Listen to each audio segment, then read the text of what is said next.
Episode 8 with Mark Gallagher.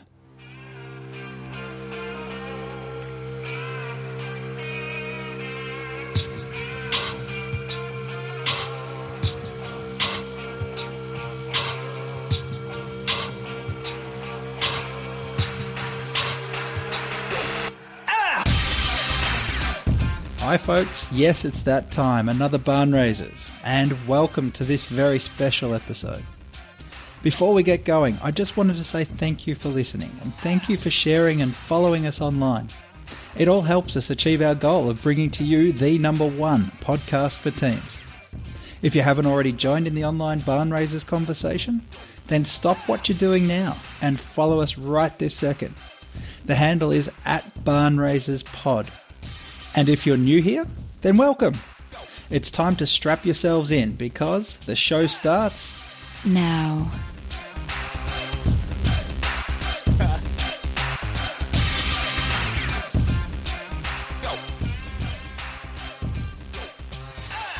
Mark Gallagher has been a regular face in and around the heady world of Formula One and other forms of top-flight motorsport for over 30 years. Today, he is co-commentator and Formula One analyst for the BBC in the UK, in addition to being a much sought-after keynote speaker for companies all around the world, eager to learn from Mark and from this fascinating sport. During his career, Mark worked with many of the sport's leading drivers, including former world champions Ayrton Senna, Michael Schumacher, and Jenson Button. Today, he still works closely with several of the sport's major stars, including David Coulthard, Mika Hakkinen, and Jacques Villeneuve. Along the way, Mark also, somehow, found time to set up Status Grand Prix, which won the 2009 World Cup of Motorsport, or the A1GP series as it was known back then. He also helped develop the new hybrid petrol-electric engine regulations, which were introduced into Formula One in 2014, and he recently published his second book, The Business of Winning, Strategic Success from the Formula One Track to the Boardroom. And if his racing exploits aren't enough to convince you of his credentials, then I can also tell you that between 2005 and 2009, Mark was motorsport consultant to Disney Pixar on their smash hit blockbuster movies Cars and Cars 2. As someone who loves Formula One and is fascinated not only by the spectacle but also by the amazingly complex team dynamics at play, I was absolutely thrilled to be able to share a conversation with one of the sport's ultimate team players. So without any further ado, ladies and gentlemen, the one and only Mark Gallagher.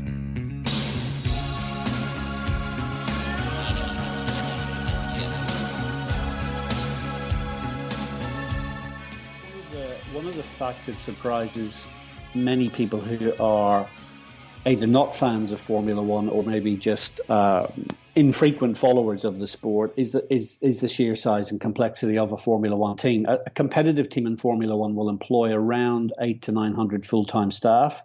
About 10% of those staff travel to the races, so 90% of our employees simply work in a factory. A team like Red Bull Racing, which is based in the English town of Milton Keynes, they employ that kind of number of people, and they're on a very normal-looking industrial estate.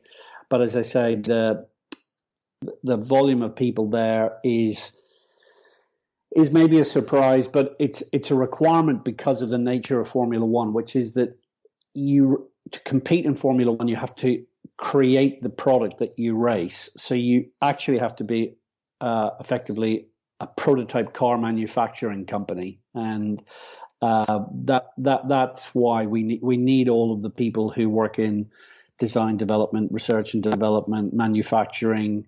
It's kind of automotive engineering, but of course you've got this big layer of aerospace engineering, Formula One aerodynamics technology, and then also information technology, because we're a very data-driven sport. So you're building a product that's part car, part aircraft, part computer system, and that's why we sort of need the volume of people. And that's not including, I think, going through the stuff that I've read and some of the stuff you've done, the idea of there's the amount of companies that are then tacked onto that. You would easily have over 200 suppliers within the team. Clearly, you're going to have kind of tier one technology suppliers maybe 20 or 30 companies who would be absolutely pivotal to your manufacturing program, because we don't design and manufacture every component of the car.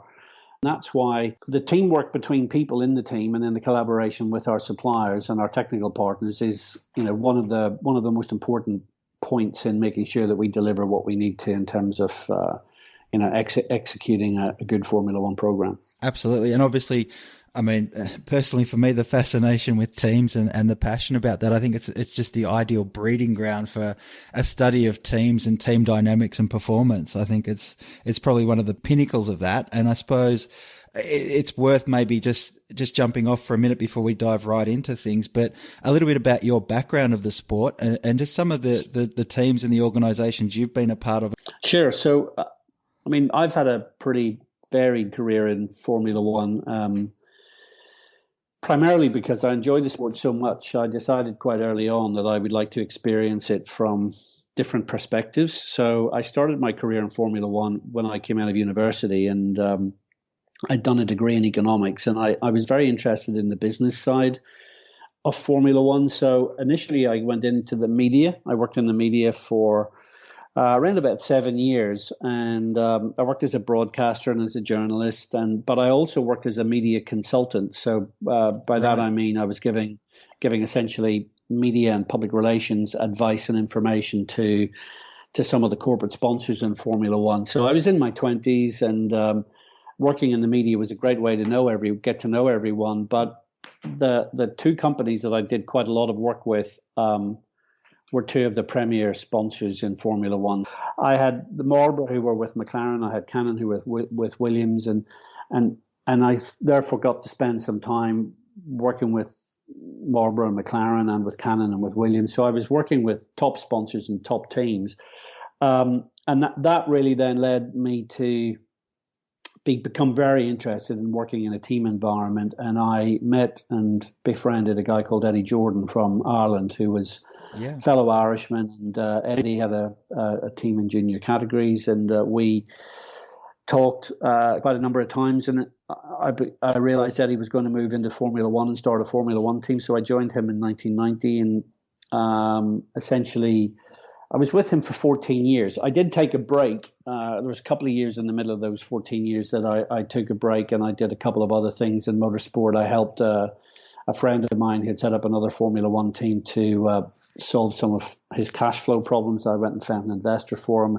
And I also worked briefly in the World Rally Championship, because that was, being from Ireland, rallying is a much bigger form of motorsport in Ireland than racing. And I had an opportunity to spend some time working with Ford Motor Company in the World Rally Championship. And I went and did that and really, really enjoyed it. But my first love was ultimately still Formula One, and so I came back and worked with Eddie, and that sort of 14-year period at Jordan was extremely challenging at times, very rewarding. We achieved enormous things, and I suppose with the passage of time, I think we've all come to reflect on the fact that we did something of a giant killing act as a small independent Formula One team, right? And when I joined the team, we had about 30 employees, and by the time we reached our peak, we had around 300. We became a race-winning team, challenged for the World Championship in 1999.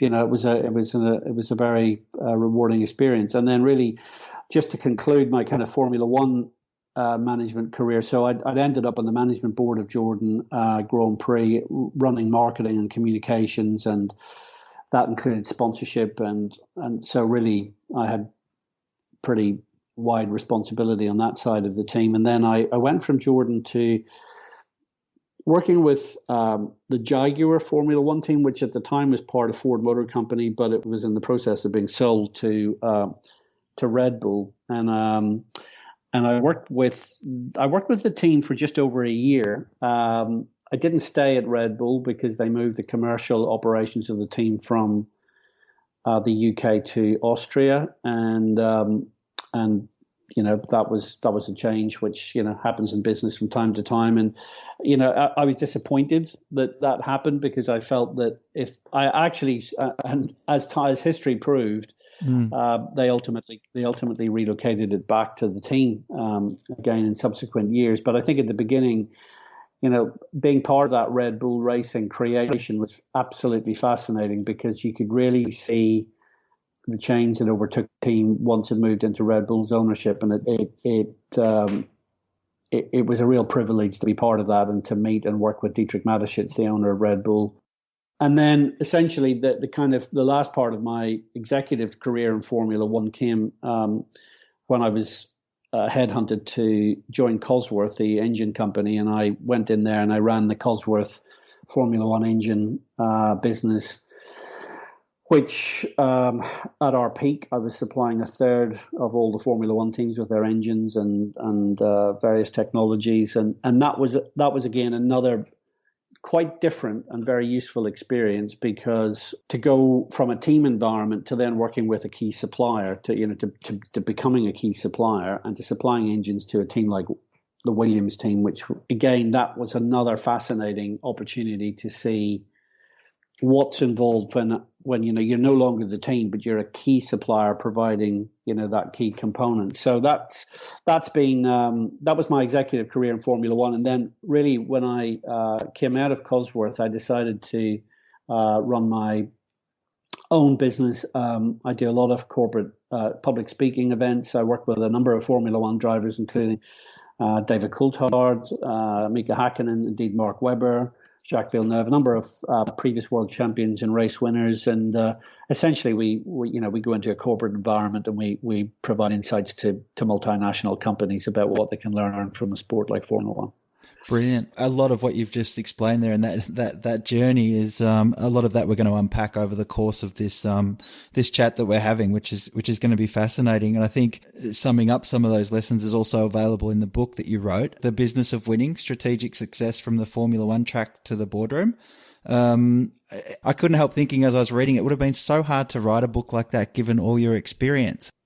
Well, writing the book was an interesting experience, because I had a number of false starts, and then as often happens when you're writing a book, you have to be careful what you wish for sometimes. And I'd been looking for a publishing deal, and then I got one. Right. And of course, as soon as I got a publisher, they then said, "You now have a deadline," and so that kind of focused my efforts. So the book represents kind of chapter by chapter a kind of breakdown of a little bit of background of Formula One and putting some context into it. But then I very much took the topics that I'm most often asked to talk about in terms of teamwork or high performance, performance management or risk management, or whatever the topic is that I very often talk to companies about. So each topic effectively became a chapter. When people say, so what can we learn from a Formula One business? Well, I think that the key thing is actually in the question. So Formula One is a business, and we can all learn from businesses. I mean, I can learn from looking at a company like Apple, or I can learn from a company looking at a company like Coca-Cola, or looking at companies that have failed. If you look at a Nokia and the mobile phone business, during the course of your business life, you see the successes and you see the failures and you learn from those. Well, Formula One is kind of a microcosm of that, because we are all first and foremost businesses. But our successes and failures come in the form of how we then perform on the racetrack 20 times a year. And our successes are very, very public, and our failures are very, very public. There's no room to hide. And that's what makes it quite a thrilling environment to work in, because, when you work in a company and you come home on a Friday night thinking, wow, we could do things so much better. But of course, no one realizes, that the company's struggling with a particular topic. In Formula One, you don't have that beauty. If you're not perfect at what you do, you just don't win. And everyone can see that. And so there's no room to hide. It's not an environment for the faint-hearted. And that's one of the things that I really like about it. Sure. And I think then another thing that strikes me about Formula One then is you've obviously got the top performing teams, the ones that everyone hears, the ones that are on the news highlights every Sunday night. But the difference between sort of a top F1 team and a struggling F1 team, I mean, the level at which these teams operate, obviously, I call it the bad ones, but are they still, they're amazingly good in comparison to most teams that you would come across? Yeah, well, that's a really good question, because I would say that there are a couple of conflicting answers even in my own head to that question, because first of all Formula One teams do an amazing job of simply designing and manufacturing a Formula One car every year, which meets the regulations, it's fully compliant, it's safe, it's high performing, and even a slow Formula One car, slow in inverted commas, even a slow Formula One car is an amazingly high performing piece of equipment. So in that regard, all Formula One teams actually do, a great job. Having said that, then within the Formula One environment, clearly there are the top competitors who sustain a high level of performance all the time, and then there are teams which just do not. And when you've spent as long as I have working in the industry, you really do gain a sense of why that is the case, because of course to the fans and very often to the media, the answer seems to come down to money. So people will very often say, well, that team's not competitive because they don't have, the amount of money that a top team, budget, that kind of thing. All of these things are self-fulfilling. If you don't run and manage a team well, you're not going to have the customers. And the customers in Formula One means the sponsors and the other revenue streams that you need to generate. So if you're not running a Formula One business the best that you possibly can and the best that team possibly can be, well, you're clearly not going to be at the front. And for the leadership of the top teams, the top performing teams, they get the balance right. They manage their resources the right way. They keep their eye focused on running a successful business. They get their priorities right in terms of who they recruit, having a great team of people, maintaining that team of people, not losing good people. There's lots of fundamentals that they get right. The flip side is when you look at the teams that are consistently uncompetitive, you see a lot of staff turnover. You see a real lack of focus on sales. So you don't see many customers. You don't see many sponsors. There's a particular team in Formula One at the moment that's been in Formula One for over 25 years. You look at their car, they almost don't have a sponsor on the car. And that's actually quite a difficult thing to achieve when you've been in the sport for 25 years. To be in the sport for 25 years and not actually have a substantial portfolio of commercial partners shows that there's a disconnect, and in that particular case, I'm aware of some of the reasons for it. So there's a lack of management expertise, a lack of focus on sales, a lack of marketing expertise, a lack of understanding of the commercial requirements needed to turn that enterprise into a successful business. So again, once you get into the granular detail within Formula One of why some teams are successful and why some teams are failures, you find that so much comes from leadership, culture, priorities within the business. Yeah, the priorities and focus of what they're looking to do. I mean, a lot of people who watch F1 will look at a driver or a car, maybe the way the car's been designed or whatever it is. But when you look at it as a performance of a business, I think it becomes it just becomes so much clearer that what's at stake and who's playing in that team is such a broader thing. It's not just a piece of machinery or the skill of one driver that separates a spectacularly successful team to a struggling one. There's just so much more that goes into it. There is so much more. The complexity of Formula One is one of the great appeals for it. I also am the first to recognize that the complexity of Formula One can also be a turn-off, because I think for sports fans, to listen to a driver complaining about the fact that his car's not quite got the performance of a competitor, it's kind of just tedious. We want our sports stars to be heroes and to go out and just win, and to be able to blame the technology is, takes away part of the appeal. But anyway, it is what it is. And you're right. When Mark Webber was racing in Formula One for the Red Bull team, he was winning race after race. he won 4 world championship titles for the team alongside teammate Sebastian Vettel. You could see that they had a fabulous product. They had a great car. They had a competitive advantage. They had seamless teamwork. They had, he had Mark and his teammate Sebastian Vettel sometimes struggled in terms of how they collaborated together because Sebastian Vettel had kind of effectively number one status in the team. But that aside, the reality is that team was performing out of its skin. It had all the attributes that you wanted to be world champions. So I think, baking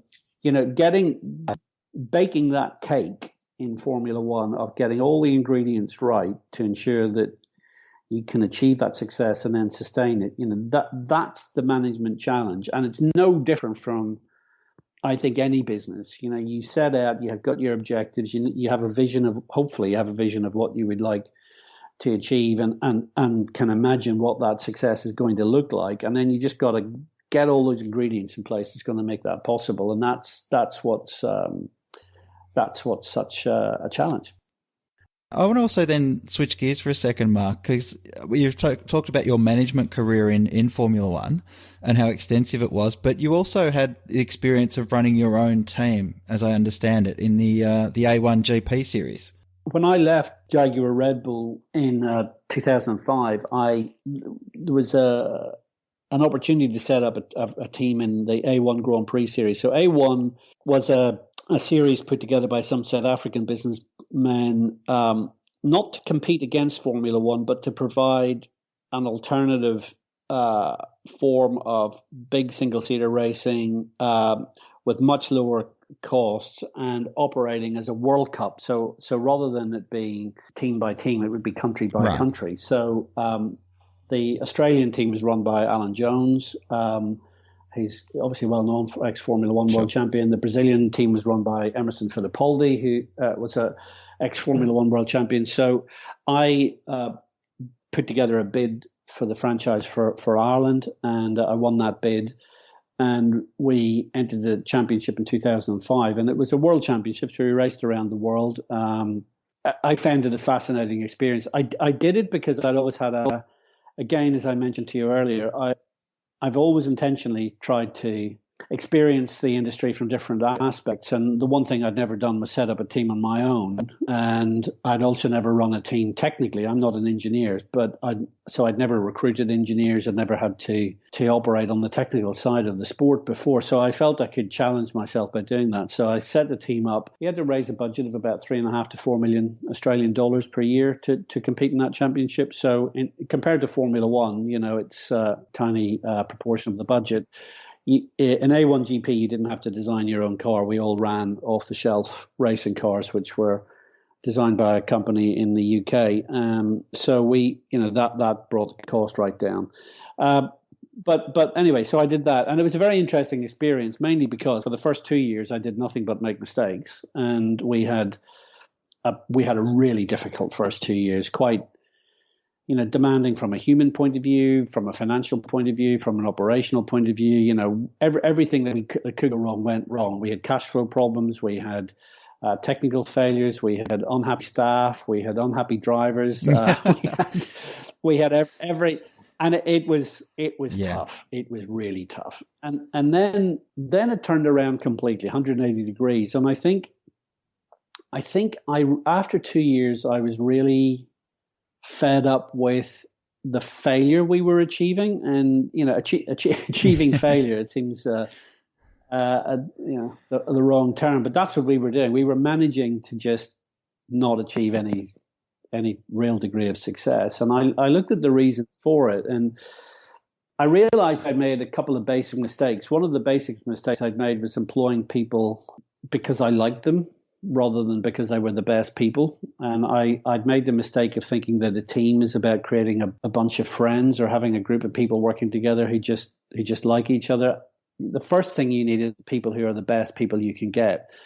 Whether they all like each other or not isn't the first important point. The first important point is that they're all really the best people that you can possibly get into your business. And then if you get the right environment and culture, they will all get on well together, and some of them might indeed become friends over time. But the reality is, the first thing you have to do is create the best team of people you can, and then create the environment and the culture, which means they can all deliver. Because once you start achieving success, it's amazing how well people get on together. It's that's the thing. Once you get even and it's to say, even if they're not best buddies, the reality is if everyone starts seeing that you're achieving success, we all love sharing in that. So I made some big changes.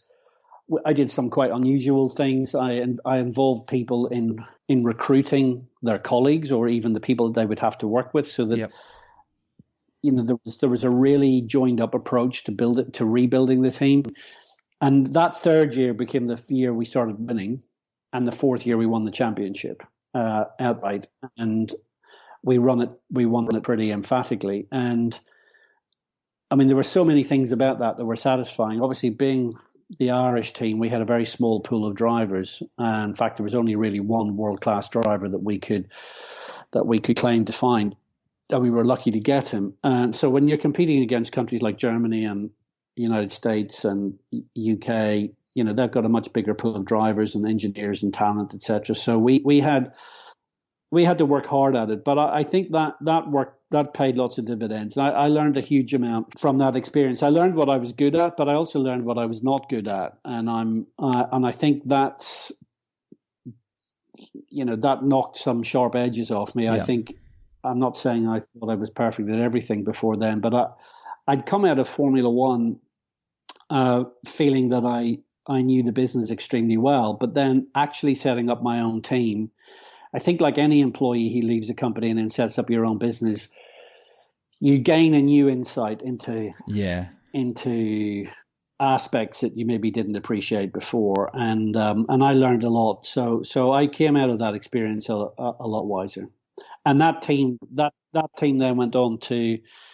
I stayed involved with the team. I went to run the Cosworth Formula One engine business after we won the A1GP championship, but the team continued for another 6 years until we sold it. And during those 6 years, it won in all of the categories below Formula One and had some really, really good successes. And I look back on that 10-year ownership of the team with a lot of satisfaction for what was achieved from starting from nothing. Yep. And for me, it was a good point of satisfaction. You talk about that chapter of your life in the book, and I found it was one of the most fascinating. And there was a question that kept popping up in my mind as I was reading it, and it was, for you, what was harder? You spoke about those early years and how hard they were, but I'd imagine once you start to turn things around and once you build momentum and start having success, it's equally, if not as hard. So I suppose the question is, what did you find was the more difficult, building the success or trying to maintain it? Good question. I think that there are challenges unique to both phases. I think building the success is harder because when you're building the success of your business, you haven't got the ingredients right for the cake that you're baking. Mm-hmm. So it's you're just not getting that right, and that's frustrating, and that means you're just not achieving your targets. So getting the ingredients right, being really honest, like where are we failing? Why are we not achieving our targets? What is it about our plan that is just not working? That requires a lot of honesty for yourself and also with the people that you're working with and with your shareholders. And I had investors at the time, and they were very demanding in terms of wanting us to achieve success. I mean, they were very supportive, but they were also demanding in terms of success. So I felt the pressure from both sides. So I think building it was, for me, very, very tough. Sustaining the success is a different set of challenges. I mean, you know what the ingredients are. You've now made the breakthrough. You've tasted some success. So you've got the satisfaction of knowing that you can actually do it. Obviously, you then become aware of the fact that the competition are just going to spend all their time trying to beat you. Yep. So you've got to keep an eye. You've got to keep an eye on what the competition are doing all the time. And every time you succeed, you have to say, well, like, were we perfect, or was our success partly due to the fact that the other guys weren't doing a great job? So, again, being honest about the reasons for your success.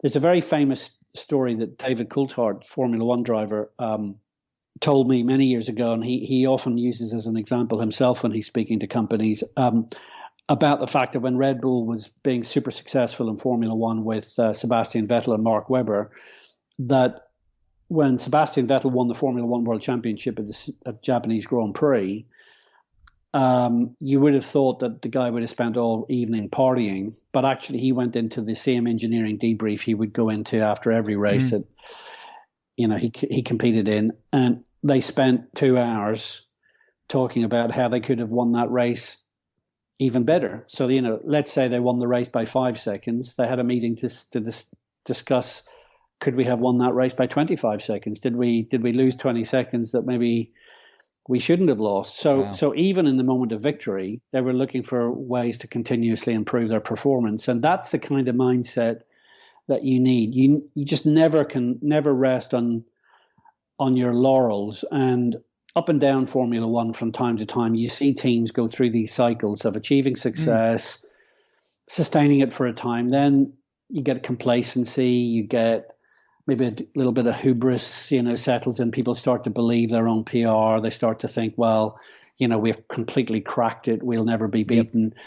And before you know it, the failure starts to kick in again. So keeping that sense of urgency is around sustaining your success is a very different challenge. Yeah, it sounds like, again, it's coming back. There's sort of a theme emerging. It's just there's got to be so much focus, and it's got to be so laser-like on all areas. You just can't afford not to have that focus. I think that's a real key message that I'm getting so far. Yeah, and I think, if you look in Formula One in 2017, there's a particularly embarrassing scenario taking place with Honda, who have returned into Formula One 3 years ago as a partner of McLaren, and they're just achieving failure, again, to use that word, to use that phrase. They've been back in Formula One for 3 years with McLaren. They haven't won a race. In fact, they can't build a reliable product. The foundation stones of their program are clearly not in place, never mind anything else. And it's incredibly tragic to watch that for the McLaren team and also for their colleagues at Honda. But you have to say they've got the fundamentals wrong. And when you see that kind of underperformance, you look at the leadership, you question the leadership vision, the plan, the culture of the business. It's been a very interesting aspect of Formula One in the last 15 years that the two big Japanese companies who've done Formula One, both Toyota and Honda, have singularly failed to deliver success. And yet Honda and Toyota are very often held up as icons of management brilliance and efficiency and so on and so forth. What you find is that the environment of Formula One is, as I said earlier, very unforgiving, and it requires a huge degree of agility and rapid decision making. And in that respect, I think the Japanese business culture actually works against them, because they're quite hierarchical in terms of their organizational structures. And when I talk to friends who have worked at Toyota or with Honda, they will tell you that the process by which decisions get made is just too elongated. It takes too long to get the decisions made. And the Formula One it's a fast business in every sense, not just the cars on the track, but the decision making that needs to be made. So as I say, when you see failure, you don't have to dig too far to start to see the real profound reasons why they're just not achieving targets, and the mystery then becomes why they don't do something to change that. Yeah, for sure. And I think that came through in the book as well when you started talking about Jaguar and them being a subdivision of Ford and the size of the companies, and this concept of the vision and power being pushed out and down, as opposed to some of the other teams. I mean, Jordan included, when they started having success, it was almost as if the success was built from the bottom up within the team itself. Yeah, that's right. And I think this is so often the case with teams. I love to really look back all the time at my experiences in terms of the forks in the road that you get to when you're building a team. You know, the individual decisions that are made, the culture that's brought into the team. When you think about it when you think about Red Bull, for example, I mean, most people are familiar with Red Bull as an energy drink, and then most people can kind of cope with the fact that as an energy drinks company, very successful business, that they've been a sponsor in Formula One. That's fine. So I think people can get their head around that. Yep. When you then consider that Red Bull Racing it's not the drinks business, and it's not a sponsorship activity. Red Bull Racing is an engineering company that is a division of Red Bull, and that Red Bull have been able to produce a better high technology Formula One car with aerodynamics and information technology and automotive engineering. They've been able to produce a better engineered Formula One car product than Honda or Toyota. And of course, some folks will say Red Bull's a rich company, you know, they must have put more money in. I'm sorry, that stands no scrutiny whatsoever. Toyota outspent Red Bull probably by a factor of 2. It's got nothing to do with money. It's got everything to do with leadership style, culture, the belief of the people in the organization, the alignment that they have, the speed of decision making, the flatness of the management structure. So, you know, if you want to talk to, if you work for Red Bull Racing and you want to talk to the chief executive, Christian Horner, you can do so if you're an employee. Yep. I'm not saying you can walk into his office uninterrupted, but the point is that kind of structure is much more appropriate for our environment. And the very hierarchical structures, they slow things down. And that, you know, for me, that's the fascination. You know, you're building a successful team in an industry like Formula One. It's about maintaining those core ingredients of having great communications, a great sense of alignment between everyone who's working in the team, and almost that you have that. I don't know if you would know what I mean by this kind of startup culture. You know, people, anybody who's worked in a startup, you know, people like the 2 guys or 2 girls working in a garage, you know, making their products or services from scratch, and all the dynamicism that's involved in a startup enterprise. That very often gets lost as a company then becomes much more successful. Maintaining that kind of dynamic startup mentality where you can get around a coffee meeting and make some quick decisions and change direction that day if you need to. That's the kind of stuff that for me is like gold dust. I think that's right, and I've worked in a number of startups in the tech space, and it's absolutely true. The reason for some of the success that I had in that industry was because the speed at which we could move compared to the banks and the other types of companies we were dealing with at the time. The ability to go at speed with decision making and keep revisiting the same decisions to see how they were going and operating. It was critical. Yeah. So I agree 100%. So Mark, another one, a topic that comes up in the book a lot, and it just kept peppering me throughout the book as I was reading it, were the 2 words of responsibility and accountability. And I think in a team setting, they're 2 words that are absolutely crucial. But again, in my experience, I think they're 2 words that they're used so freely that they start to lose meaning. So I'm interested in your experience. So the words accountability and responsibility, how do you see them? How are they different? And how do they apply in a Formula One setting?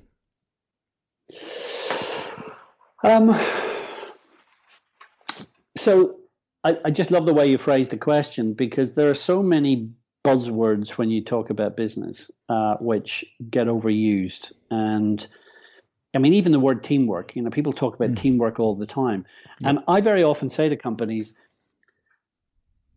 teamwork is a dangerous thing to talk about. You know, when people go on team building days and things like that, teamwork's it's a great concept, and it's a nice way to describe how you want a group of people to work together. The difficulty is that you can begin to run the risk of having folks think that somehow the responsibility lies with the group and not with the individual. And And that's the mistake. Anyone in any company who thinks that they're not playing a critical role in that business, well, that person is a weak link. So you need everyone at every step, at every level, to understand that if teamwork is to be truly achieved, then that individual person, every day they go to work, has to take responsibility for the job and then to be accountable for it, if it goes wrong, and also to get the recognition for it if it goes right. And those are two, that's very simple. If you do a particular job in your company, you have to be prepared to stand up and to be counted for what you achieve. And that means if you make a mistake, that you have to be prepared to confess to that, to be prepared to take the blame, if you like. But that's fine, because in a good company, if you make a mistake, the company will support you in making sure that you don't make that mistake again. So the mistake may have been made because the system was wrong, or the process, or the technology. Maybe you don't have enough training. Maybe you've been thrown into the deep end. Maybe you just had a bad day at the office. Maybe your energy levels were low, and you made a mistake. But that's fine. That's absolutely fine. And in Formula One, we use errors as a means of fueling our future success. Every time we make a mistake, we learn from it. We try to make sure we don't repeat it. And then next time out, we do better. The flip side of that accountability is that you also get the recognition then for when you do a great job. So this individual accountability is really important, and being prepared to be responsible for your job. If I employ an engineer and he wants me to pay him $50,000 a year to be a data engineer and to be responsible for managing a whole set of data within our Formula One team, well, we're paying him that $50,000 to do that job, and he has to be responsible for it, and he has to be fully accountable for it. And we want everyone to feel fully valued, fully empowered. I mean, there's another key part of it, fully empowered, because there's nothing worse than being employed to do a job and then having a boss standing over you every 5 seconds telling you what you have to do, because, what's the point? And that's bad. That's bad leadership. So if you are then going to take the position, well, you've employed me to do a job, let me get on with it, that's absolutely fine. But in letting you get on with it, you have to be prepared to be fully accountable for the outcome. Obviously, in Formula One, we have lots of examples of this. The analogy that, of course, works extremely well in businesses is when I go into them and talk about how we do a Formula One pit stop. Because in a Formula One pit stop, you've got 22 people working together under a huge amount of pressure. They have to change all 4 wheels and tires on the car in 2 seconds. And there are 32 different tasks to be performed in those 2 seconds. So you've got a group of individuals under a huge amount of pressure having to work together. And the really interesting thing is that if 21 of those people absolutely delivers, but the 22nd person takes 3 seconds to do the job, then the pit stop takes 3 seconds. So you are as slow as your slowest person.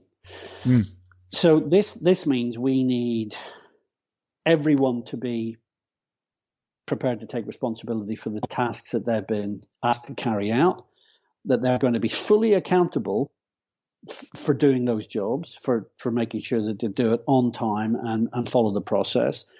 And it's only by doing that we then achieve our targets. And again, I come back to the point, it's one of the appeals of Formula One that our successes and our failures are very public. So when you see a great pit stop done in 2 seconds, it's just wonderful to witness, because you've got a team of people who are absolutely trusting each other. They're all taking full responsibility for their actions. They're delivering. They execute seamlessly. Job is done extremely well. That's terrific. The flip side is, if you see a bad pit stop that takes 4 or 5 seconds and as a result the driver loses the race, you know that team of people will all feel very downhearted, that they will go into a meeting, that there will be maybe 2 or 3 individuals in that meeting feeling a bit sore because they will have been the people who made the mistake, or who had the issue during the pit stop or the challenge, but they then sit down that evening and they talk about what went wrong. And again, it may be that someone had a bad day at the office. It may be they had a technical problem.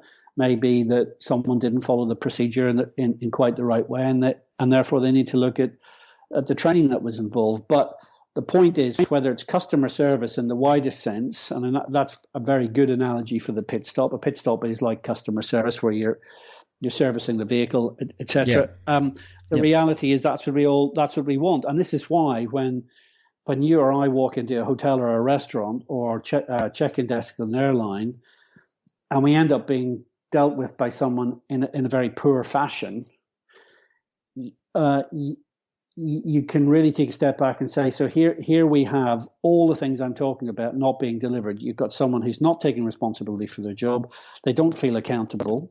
They're not understanding the role they have to play in delivering for their team. They're not keeping you happy as a customer. And so this is a complete failure. And we've all experienced that. And this is why it's such an important topic, this whole area of individuals taking full responsibility for the job that they're doing and being prepared to be in the firing line if it goes wrong. I couldn't agree more. In the training that I do, I talk about it a lot, and I say that's one of the few things the team actually has control over is the amount of responsibility and accountability they're willing to take on. They might not be able to take the direction because that's going to be set by someone else in the business, a shareholder, a sponsor.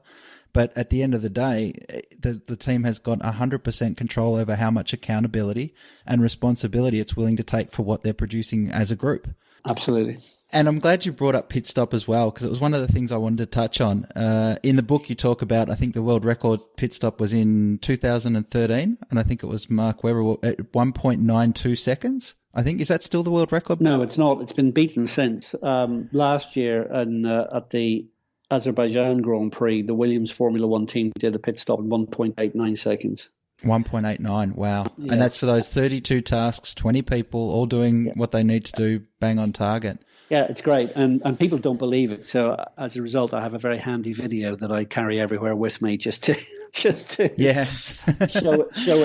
to folks. And it's a great example of teamwork. I'd love to see it, and maybe we can even include it in the show notes for this podcast. It'd be awesome to be able to do that. I had a look. I actually did have a look at the one online, the Mark Webber one. And you look at it, and it's almost underwhelming to watch in like real time because it's literally a car gets lifted up, dropped down, and off it goes. But as you start to describe it and understand it, it's an amazing piece of really positive teamwork. And the thing I like about it, and the way you described it in the book, it's also not a time. There's no judging going on at the time. Yeah. And I think everyone's accountable, but there's no one judging anyone. There's no one sort of looking out to see what anyone else is doing. Again, it is complete focus and faith in one another, that you are being, at the end of the day, 100% accountable and responsible for what you're meant to do. Yeah. And I think that's the beauty of the pit stop in my mind. Yeah. It's that's on display. And you've hit on a really important point there, Dan, because when we see a perfect pit stop like the Mark Webber world record that was set back in 2013, it is underwhelming because it's just so smooth and seamless and perfect and wonderful. But that's how customer service should be.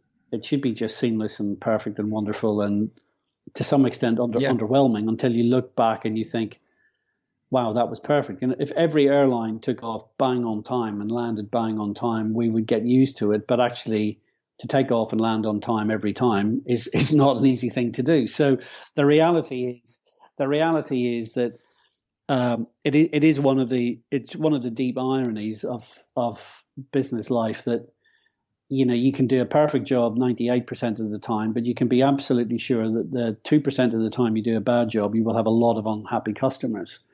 And these days it'll be all over social media, and you know, it can be a frustrating experience, but that's why we want to strive for perfection and consistency and repeatability. So having great customer service or having a great outcome now and again is never good enough. You want to actually be able to achieve it day in, day out, and you really, really want the bad day to come across as a complete anomaly.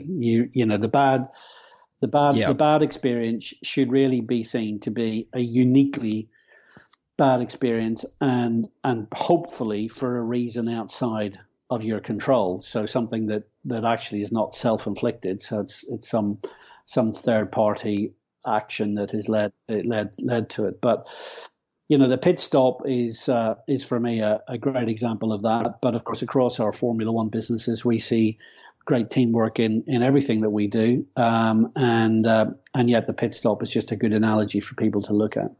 The other concept is feedback. And I took a lot out of the book, not only about what you wrote about feedback, but also about what David Coulthard wrote towards the end of the book, where there's some of his experience and a bit of a Q&A you did with him. But the idea of feedback in Formula One, it's fascinating. You talked about the data before and the real-time data, and everyone sees telemetry, and in seconds we're getting beamed rev counts and G-forces, and all this feedback from that is just mind-boggling to think how much there is. But outside of that, I think the idea about the attention or the mindset towards feedback in an F1 team, I think is unique in the way that you described it compared to other businesses. Feedback in some businesses is to be feared, or it's that annual performance review where it's not enough. But in an F1 team, I think it's just a unique way of looking at feedback, and I think it's something that businesses can really take a lot out of. Yeah, so the mindset in Formula One is that every single day we have to compare how we're doing against our plan as a business, and then on an individual level, how are we achieving against the set of tasks that we've been set. And when I say that's done on a daily basis, I really mean that. So, for example, at a Formula One race, all of the key stakeholders in the team, so the engineers, the senior engineers, the drivers, and the major suppliers. So people like your tire company or your engine provider. So all of the key stakeholders, they meet twice a day. So you typically will meet in the morning, and you'll spend maybe an hour talking about the plan for the day ahead. So what's changed since yesterday? What's been introduced? So for example, is there a new piece of technology or a new specification of something being run? Is there a change of personnel? So have we got a new engineer working in a particular role?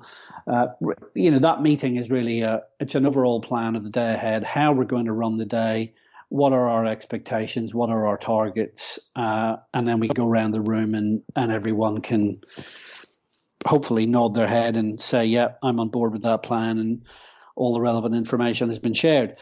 We then have the mirror opposite meeting at the end of the day, where the same people sit down again and they compare the plan with what actually happened. And as you can imagine, there are quite often days where all the plans went out the window within half an hour because the engine blew up, or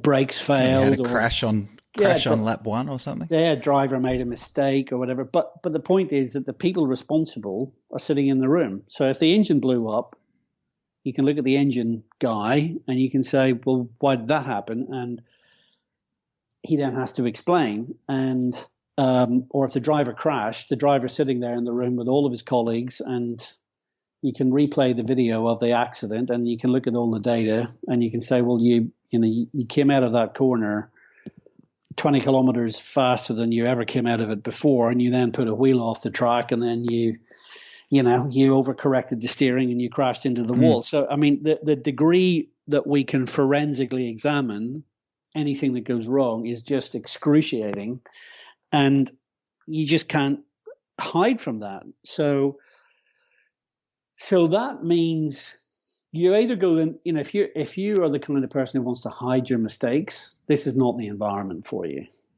This is an environment for transparency, for honesty, for an acceptance of being fully accountable again for your the area of your responsibility, and actually what we really want to engender is a willingness for you to proactively put your hand up and say, I've got a problem. We've got a problem in this particular area. So, for example, in the morning meeting, maybe the engine guy says, guys, I think we might have a problem today because the specification of the engine is causing us a particular air issue in this area. We need to manage that issue. We may be compromised. I think we might have a failure mode develop, and if the failure mode develops, this is how it's going to look like, and you put that warning out there. What we really hate are surprises. We don't like someone saying everything's going to be perfect, and then the diametric opposite happens. So that feedback is extremely important. And I mean, you mentioned David Coulthard. David Coulthard talks about the fact, as all drivers do, of how many hours they spend in debriefs getting feedback about their driving. I mean, they spend far more time analyzing how they drove than actually driving the car. And of course, in the driver's case, he has a pretty formidable benchmark, which is his teammate. Now, in David Coulthard's case, his teammate was Mika Hakkinen, who was a two times world champion. So you're sitting in a meeting, you're sitting beside your teammate. And if he's winning races and you're losing races, if he's achieving record lap times and you're not, everybody in that meeting can see where you're going wrong. Now, you can either get in a huff about it, or you can actually say, okay, I want to learn why I'm not as quick, and I want to find ways to improve. And this is why, for example, if you think about when Mark Webber was teammate to Sebastian Vettel, although there were some pretty public moments when there was a lot of tension between them, I can promise you that 99% of the time, there would have been no argument between Sebastian Vettel and Mark Webber in the team environment, because when you're sitting in those very professionally run meetings, getting all the feedback, looking at the data, talking about what's actually happening, you're dealing in scientific fact. You're not dealing in people's emotions and opinions. You're dealing in the reality of the stopwatch, the lap time, the data from the car, the data from the driver's performance, and you can't argue with that. So we because we operate in such a data-rich environment, getting the relevant feedback, discussing it, and earnest about learning from it, that just becomes second nature to us, and driving that mindset through the team becomes important. And just a final point on that, then, so. You're absolutely right when you say, most people fear the annual performance review. We don't want to have an annual performance review. We want to have a daily performance review of our company's operations, and on a departmental level, we want the managers to be making sure all their people are achieving all their targets all of their time, and that there's no slippage. Yep. And this is one of the reasons why, for example, when we develop a plan to build a new Formula One car every year, one of the most impressive things is that we very, very seldom miss a deadline. And we don't miss a deadline because we are performance managing that project plan on a day-by-day, week-by-week basis from June through July, August, September, October, November, December. And if we have decided that we're going to launch our new Formula One car on January the 10th, you can be pretty sure that in most Formula One teams, most of the time, we'll hit that deadline, because we are just in a mindset of making sure we deliver. And that's a culture that's, I would love to be able to export into more businesses. Yeah, that's a challenge. You and I both. I think that's exactly the challenge. And I think that the other point that I'd add to it as well at the end of it is that even if you're a business and you haven't got access to all the data at the moment, maybe you haven't got all the measurements in place, whatever it is, therefore you might think that feedback is more difficult, or how does this translate? But I think the two things that I took out of reading it and reading some of the stuff you've done and listening to you is that, one, you can still get the benefit of feedback if you're willing to be forward looking. So there's always, it's not so much a witch hunt going back in time to say this is what happened and explaining the past, but it's always forward looking. As you said, it starts with the plan for the day, and we're going to look at how that went as the day goes forward. And then the second thing becomes, it's also then about making sure that at the end of the day, we're there to improve. So I think that's the second element of it. If you can make your feedback and get around to a point where it's forward looking and it's always there with the eagerness to improve, then I think that would go a long way for these businesses that do shy away from feedback or do struggle with feedback, that they could make it a lot more positive and a lot more productive. Yeah, you're absolutely right. It's not about it's not about scrutiny for the sake of blame. It's about an examination of our performance so that we can learn how to do better. And it's, I mean, the analogy that again David Coulthard, working with me on the book, talked about is that if you look at when Red Bull took over the Jaguar Formula One team, David often describes Jaguar was a Formula One team which just constantly looked at the past. So they were constantly having to write reports about what happened last week, last quarter, last race, kind of justifying kind of how they were performing and what they might do about it.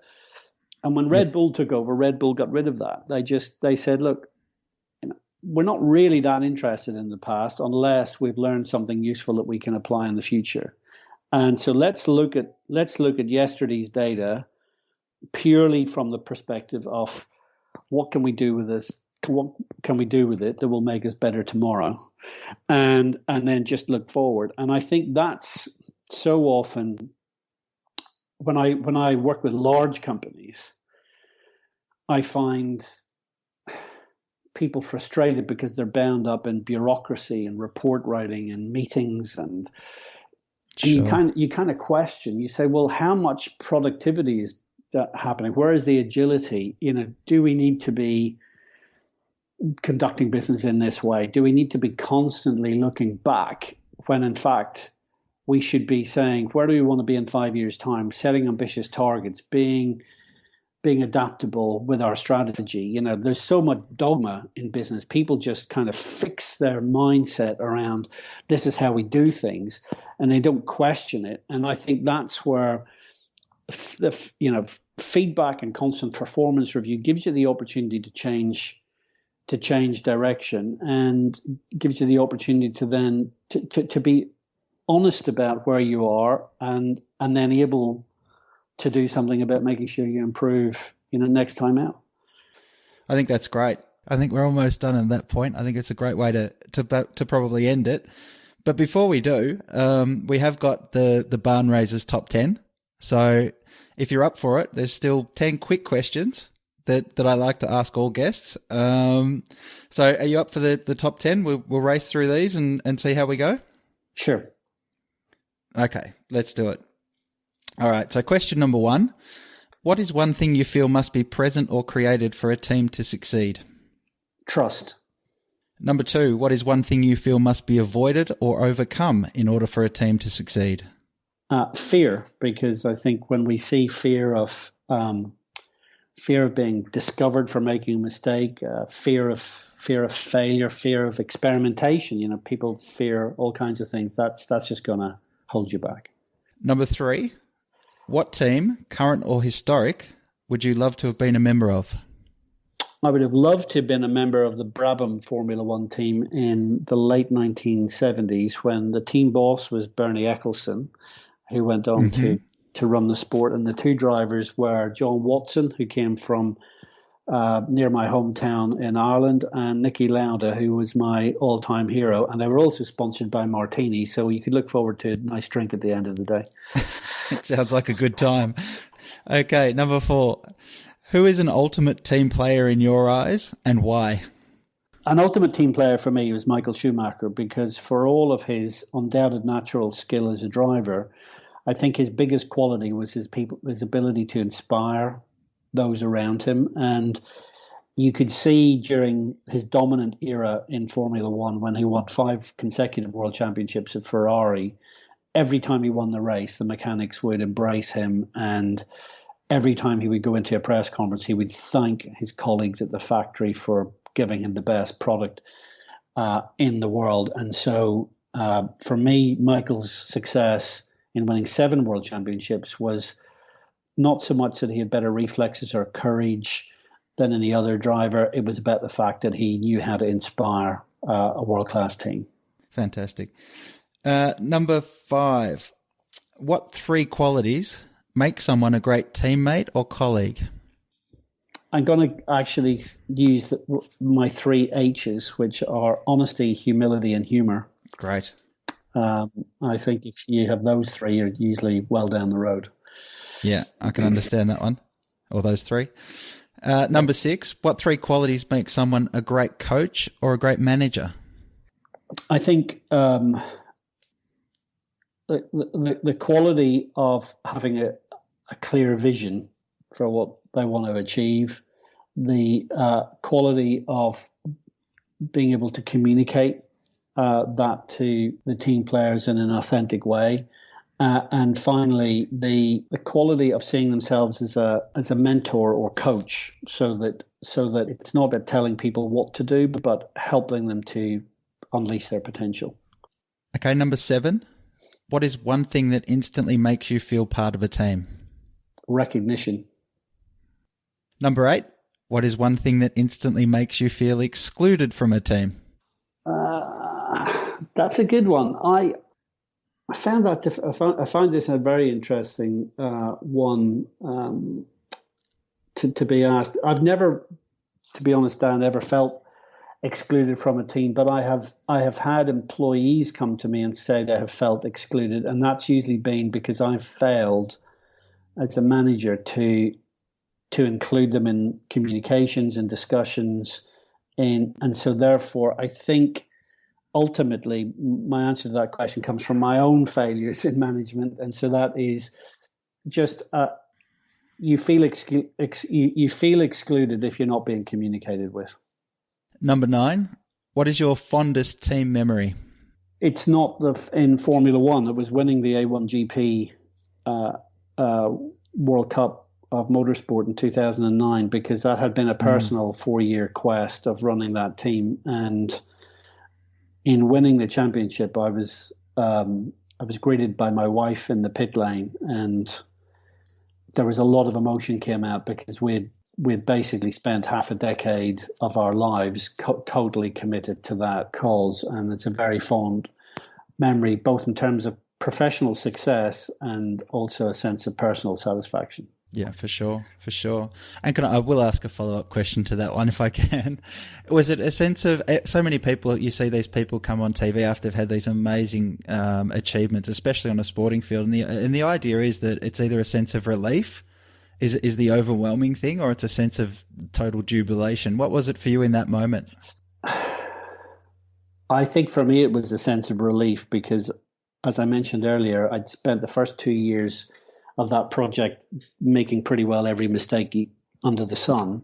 Yep. And it was a relief. It was a relief to get all the ingredients right and just to see it all literally work out as you could possibly have perfectly imagined it. It was just, and the sense of relief of realizing that all your gut instincts, all your experience, all of your efforts have not been in vain. Yeah. And that actually you really can achieve that.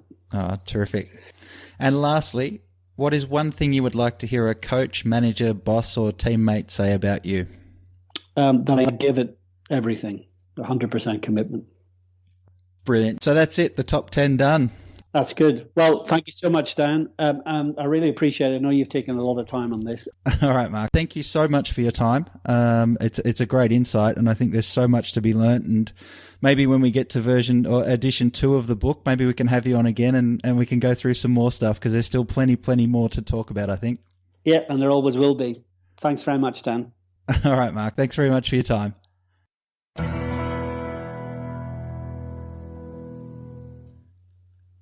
Well, how cool was that?